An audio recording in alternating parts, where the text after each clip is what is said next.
Can we just look at the thickness of these rulebooks and campaign books? Oh, y'all, this right here is Aeon Trespass Odyssey, not just ATO, but the second to last game that I have to finish in my shelf of shame, shelf of opportunity, whatever you want to call it. I call it shelf of shame because you know what? I'm not opposed to just giving it a real term for what it is for me, you know? And this is the second to last game, right? The last game I have is Hoplomachus Remastered. After that, every single game in my collection has been played on my current shelves, okay? I'm not gonna lie, I'll be dead honest, and I'll tell you in that actual video too, but I have an entire pile of games here that have just come in and I'm like, you know what? This cannot interrupt my next video, which is my entire board game collection played. So I'm gonna let that sit for a bit, but it's gonna be funny because I'm gonna have a video talking about my entire collection played, and then the video after that is like unboxing 10 million bajillion games to fill the shelves. So it's gonna be a wild time. So ATO is one that I'm going over right now. It is a beast. To be honest, I left like the last 6 to 7 games in my unplayed collection to just be extremely heavy games, which is fine. You know, like they've been fun to play with so far. And they're also mostly like solo and co-op play, which is why like I've saved them for last because those are the games I typically don't play as often. Solo, yes, but Oathsworn has my heart there for solo. So we'll talk more about that today. Anyways, today we're talking about the most epic announcements that came out of left field across the board in the camera world and in board games for me. There's just a couple announcements that I'm extremely excited about. Usually things don't get me like too hyped, but when I see a couple of games that just, let's get started. All right, Aquatica Coral Reefs is coming out, y'all. And this is an expansion where there are actually minis, like little tiny miniature corals that are so freaking adorable. It would be freaking hilarious if the corals have something like devastating to do, which would be fitting for Aquatica. But let's read what they have to say in the official announcement. Aquatica's back and a new expansion is coming soon. Coral Reefs adds a whole new board, the Southern Tribes, more underwater creatures, new characters, and manta ray encounters that can turn the rules of the game upside down. We will have copies of Coral Reefs for sale at our booth at Origins. If you won't be there, keep an eye on our newsletter for the pre-order announcement. You all know how I feel about Aquatica, and if we're gonna zoom in here to the picture, let's see. So one of the new characters says Medusa Arcadio, defend one location without I think that's a manta ray icon at the bottom. Seed one location. Ooh, we get brand new mechanics here for Aquatica. So defending, that probably is like a reservation type thing where like you can't get a specific type of card. Maybe that's what I'm hypothesizing here from reading what defending means over here. And it also says to seed one location. Seed? Yeah, seed one location. I have no idea what that means. And we also are getting, it looks like, oh, wow, wait a minute. Oh, no, this isn't even like a character card that you get in the bottom display. This is a character card that every player gets. That's very interesting to see what new mechanics are added here. And then the corals, again, we have no idea what the corals do just yet, but let's see, there's some other, I think they look like king cards at the very bottom. This one says king card number 17, Aurelia the Rebel. Gain 1 conquest for each of your seeded locations. Yeah, so all of this stuff probably has to do with like seeded and defense. It's going to be a fun time. So I'm very interested to see what new mechanics that Aquatica is adding to the table. Count me in all the way. As soon as this comes out and pre-order it, I'm going to try to find a way to get it, and it's going to be wild, y'all. Wild. Now, in the same week on the Kickstarter end, I got an email today. Well, everyone got this email, and that is from Arx, y'all. Arx says they have an address lockdown, and the second part here is the part that really got me interested. Rough shipping timeline. And I was like, oh yes, Arx is finally getting shipped out. So here, just a quick look at the newsletter, locking down shipping addresses.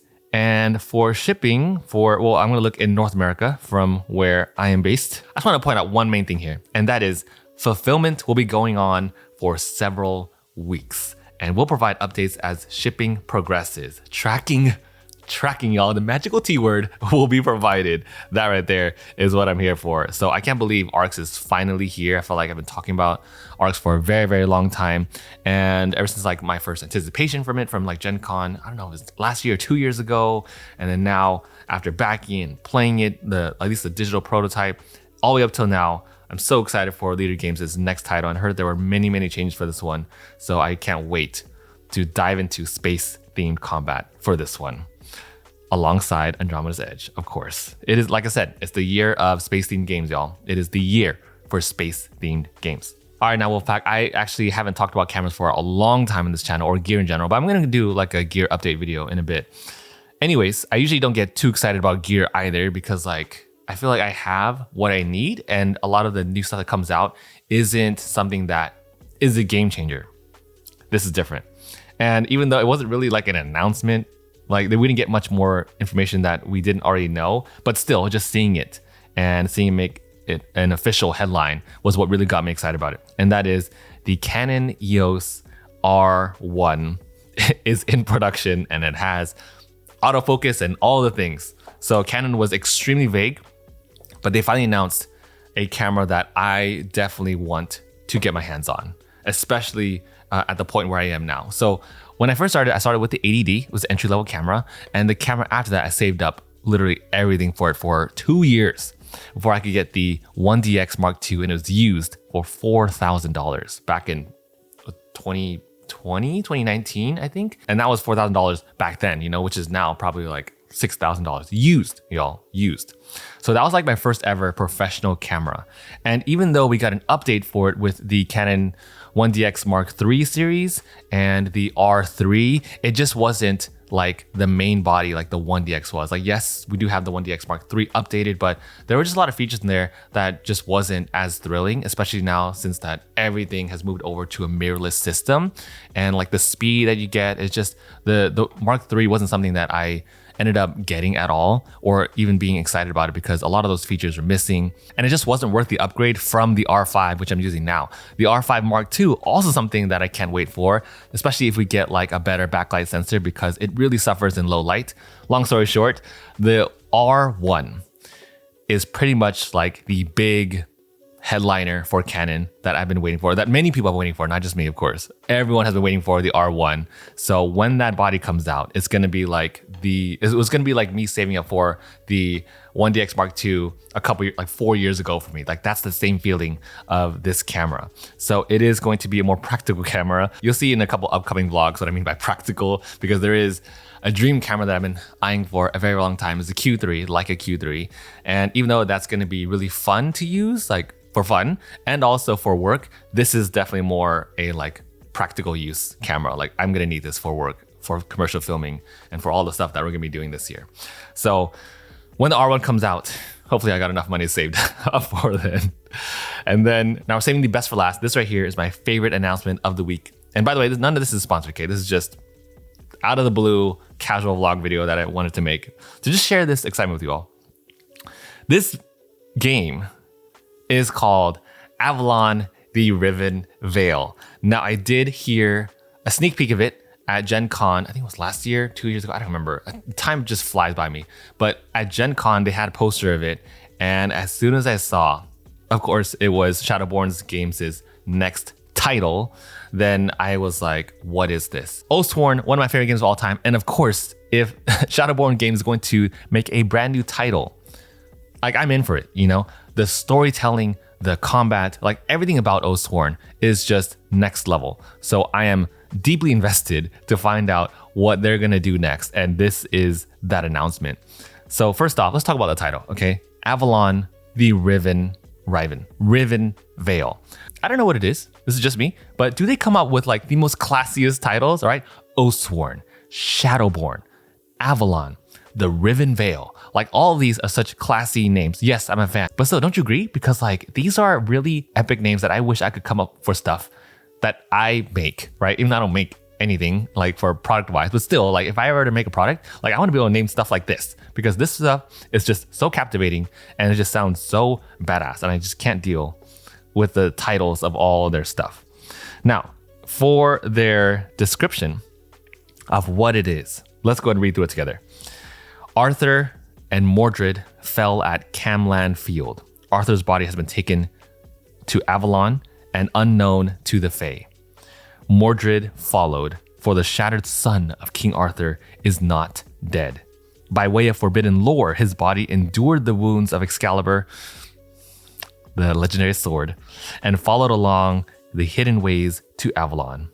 Now the veil between the magical and the mundane has been pierced, and the wound calls like a beacon. The way is open, and all those with the sight now see it, so they come, some to defile the land, some to defend it. Oh, there's a lot to unpack right there. Now, immediately, I love that they're already giving player choices. Like, I know it's just a description so far, but from like a premise standpoint, I think we can interact with the environment in different ways, and I already love that. Next part says, in Avalon, the Riven Vale, a 1 to 4 player Arthurian-based area control and exploration game.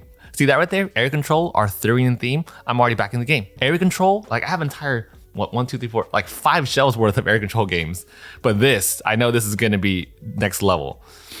And then next part says, you lead mighty factions through the misty veil to discover what awaits on the mystical Isle of Avalon. Explore the myths, discover legendary items of power, bond mythic beasts, hunt for the grail, and prepare for war. Yes, I'm so excited about Avalon, yo. Okay, so we got a competitive game from Shadowborn Games. It's gonna be the first ever one because Oathsworn was cooperative / solo, but here we finally get their first competitive entry title, and I hope, I really, really hope that they somehow incorporate the same or like similar / elevated / whatever they want to do with it, combat mechanics from Oathsworn into here, because like I've been saying before, if they manage to make a competitive game with the combat mechanics that has been shown in Oathsworn, it's going to be such a fun title. Like literally, if they just took that mechanic right now and made it to competitive, like that'd be so much fun. Now, it's not just area control, but we also get exploration. We get to interact with the different terrain. And then it also says here that you lead mighty factions. So they're probably going to have asymmetry. I'm assuming so. And it also says that they're going to be discovering legendary items of power. Imagine it if we're like starting different corners of the map and then we're freaking fighting like a straight up bloodbath there, but then we're trying to get all these legendary weapons leading up to Excalibur. It almost seems like Excalibur is like a center point, almost like how Lords of Ragnarok had Yggdrasil in the middle. And I love that there is this center point, because that right there is what brings people to come together and really up the interplay interaction. It's like Black Rose Wars 2. The middle room is the Black Rose Wars room, right? So I'm a huge fan of having like a center point where everyone is going to come together for something, you know? And it sounds like Excalibur is going to be the reason why everyone is fighting for center control. Now from there, it's not just that, but it also reminds me of Lords of Ragnarok as well, where here it says bonding mythic beasts. So I don't think it's going to be like a blessings to the god type thing, well, like it is in Ragnarok and Lords of Ragnarok, but at least if you're able to control some epic monsters, like if you saw my last gameplay of Dwellings, I was talking all about that, right? Because pretty much what I like to do in Dwellings is to just get monsters all the time, because that's like the funnest thing. Like if I'm able to control / dominate monsters, then I'm just doing that instead of actually playing to win in Dwellings, and it's so much fun. And then lastly, yeah, hunt for the grail and prepare for war. So literally just that little snippet, that little segment has me beyond hyped. And it was definitely my favorite announcement by far this entire week. So yeah, y'all, let me know what y'all think about all these announcements, from Aquatica to ARC's shipping out to the Canon R1, if you want to talk about cameras, to this one right here, Avalon.